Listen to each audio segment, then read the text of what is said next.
Assalamualaikum warahmatullahi wabarakatuh. Welcome back to my YouTube channel. Apa kabar nih teman-teman semuanya? Masih semangat nggak mau belajar? Tentu harus semangat dong ya. Nah, ketemu lagi nih sama aku.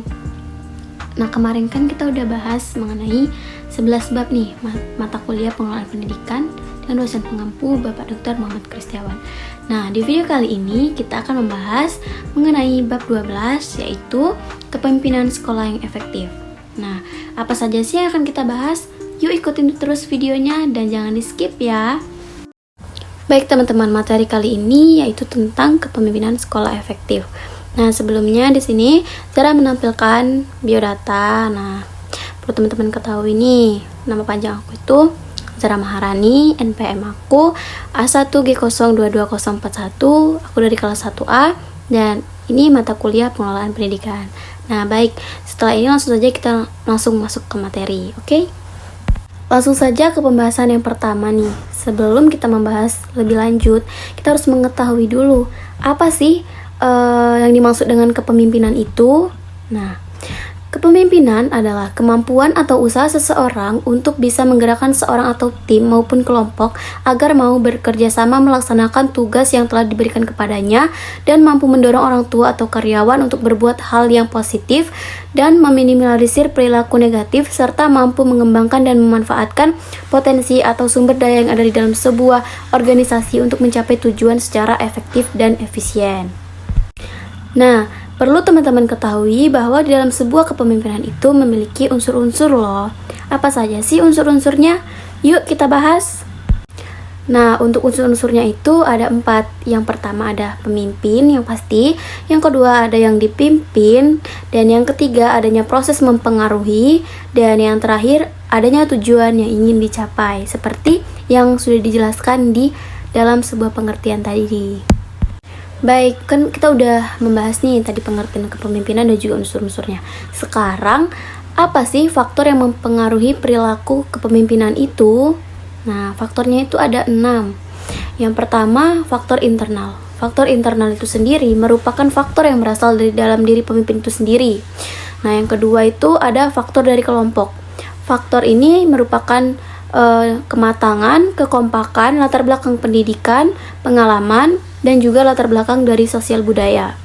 Yang ketiga ada faktor lembaga. Faktor lembaga itu terdiri dari jenis dan tujuan sekolah atau kurikulum sekolah.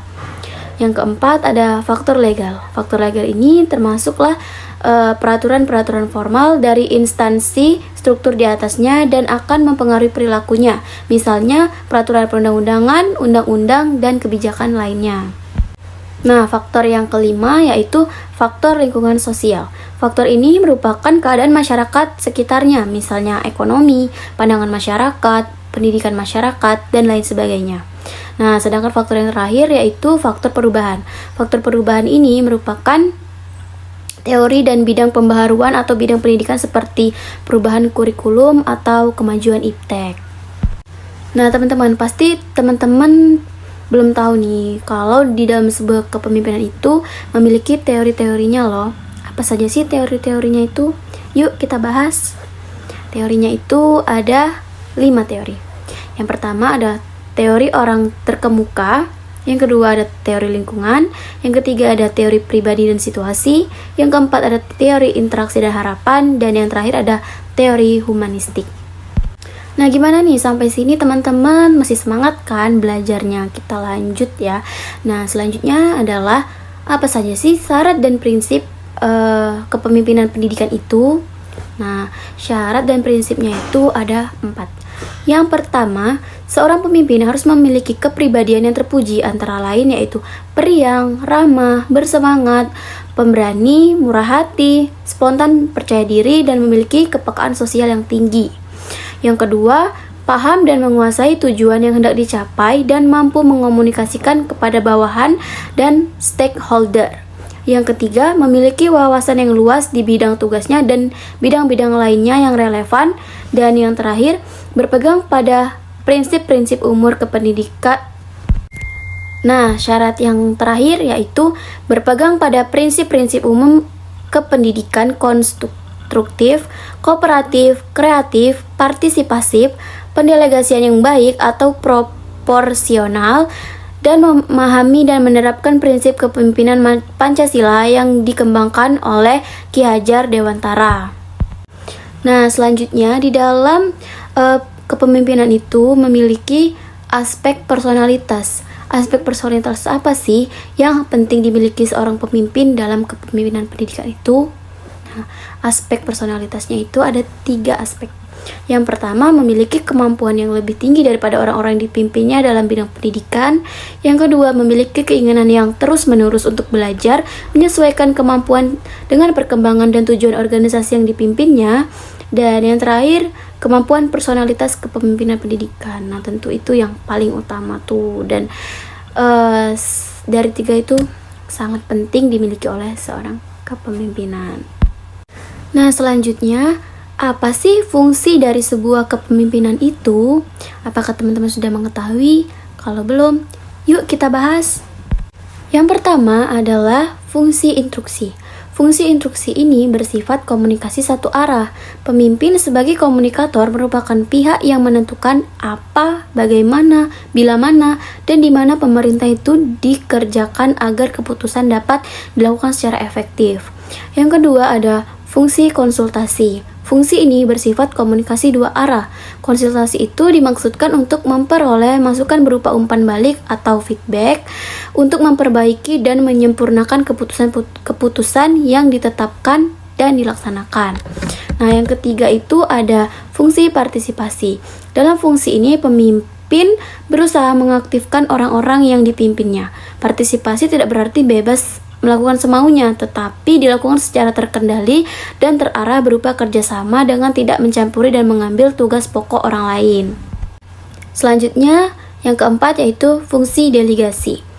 Fungsi ini dilaksanakan dengan memberikan pelimpahan wewenang membuat atau menetapkan keputusan baik melalui persetujuan maupun tidak dari atasan itu sendiri.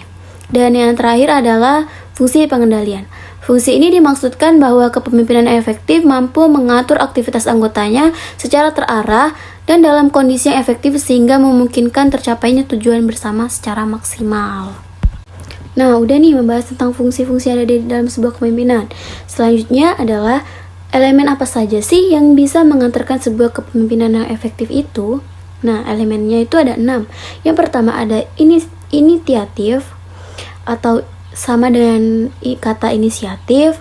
Yang kedua ada inquiry, yang ketiga ada advokasi, yang keempat ada conflict solving, yang kelima ada decision making, dan yang terakhir ada critique. Di dalam sebuah kepemimpinan itu tentu tujuannya adalah mencapai sebuah kesuksesan, ya kan. Nah, terus apa sih kunci suksesnya kepemimpinan itu? Zara jelasin ya. Kuncinya itu yaitu yang pertama visi dan misi yang utuh, yang kedua tanggung jawab, yang ketiga keteladanan dan memperdayakan staf, yang keempat mendengarkan orang lain, memberikan layanan prima, mengembangkan orang, dan memberdayakan sekolah, fokus pada peserta didik, dan yang terakhir manajemen yang mengutamakan praktik daripada sebuah teori saja. Nah, selanjutnya, apa saja sih langkah-langkah strategis pimpinan dalam mendorong karyawan itu?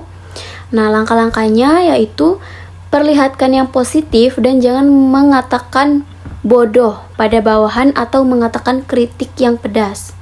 Dan menyediakan waktu khusus untuk bawahan. Lalu, mengetahui minat dan bakat, selalu sopan dan bertindak dalam diplomasi, perkuat rasa percaya diri pada orang lain, dan membantu pekerjaan jika dibutuhkan, dan memberi bantuan-bantuan pribadi. Nah, lanjut nih, hal apa saja sih yang harus dikenali dalam memimpin itu? Hal-hal yang harus kita kenali, yang pertama yaitu kenali diri kita sendiri, dan yang kedua kenali situasi yang dihadapi. Lalu setelah itu pilih gaya yang cocok dan situasi yang tepat dan memenuhi kebutuhan tugas. Nah, yang terakhir, penuhi kebutuhan kelompok dan penuhi kebutuhan individu. Nah, pembahasan kita yang terakhir nih, teman-teman harus tahu bahwa di dalam sebuah kepemimpinan itu terdapat gaya-gayanya loh. Nah, apa saja sih gaya-gaya dalam sebuah kepemimpinan itu? Nah, gayanya itu ada 4. Yang pertama ada gaya itu bisa disebut dengan sistem juga ya. Yang pertama ada sistem atau gaya otoriter, yang kedua demokratis, yang ketiga kendali bebas, dan yang terakhir ada pseudo demokratis. Nah, ini ada gambar dalam sebuah kepemimpinan itu. Kalau otoriter tuh bentuknya pemimpin dan pegawai itu berpisah. Nah, kalau partisipatif itu pemimpin dan pegawai memang berbeda, tetapi dia masih dalam satu lingkaran yang sama. Nah, sedangkan kendali bebas itu pemimpin dan pegawai berbeda dan dalam lingkaran yang berbeda juga. Nah, semoga teman-teman bisa paham ya dengan gambar yang ada di samping ini. Baik teman-teman, udah selesai nih pembahasan kita mengenai bab 12 ini, yaitu tentang kepemimpinan sekolah yang efektif. Nah, untuk itu semoga video ini bermanfaat dan teman-teman bisa mengerti dan paham tentang apa yang Zara sampaikan. Nah, jangan lupa untuk like, comment, subscribe, dan juga share ya teman-teman. Dan semangat terus belajarnya. See you the next video. Bye-bye.